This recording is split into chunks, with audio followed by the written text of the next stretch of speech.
টেলিগ্রামের প্রধান নির্বাহী কর্মকর্তা পাভেল দুরভকে বিমানবন্দর থেকে গ্রেফতার করেছে ফ্রান্সের পুলিশ। স্থানীয় সময় শনিবার সন্ধ্যায় ব্যক্তিগত উড়োজাহাজে করে দেশটি লো বার্গেট বিমানবন্দরে অবতরণ করেন দুরভ। এরপরই গ্রেফতার করা হয় ৩৯ বছর বয়সী রাশিয়ান বংশোদ্ভূত এই নাগরিককে। টেলিগ্রাম অ্যাপ সম্পর্কিত একটি অপরাধের গ্রেফতারি পরোয়ানার ভিত্তিতে তাকে গ্রেফতার করেছে ফরাসি পুলিশ।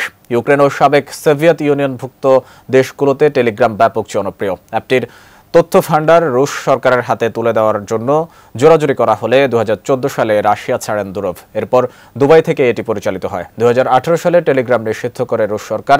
৩ বছর পর তা প্রত্যাহার করে নেওয়া হয়। ২০১৩ সালে প্রতিষ্ঠিত সামাজিক যোগাযোগ মাধ্যমটির ব্যবহারকারী সংখ্যা ২০২৫ সালের মধ্যে ১০০ কোটি হবে বলে আশা করা হচ্ছে।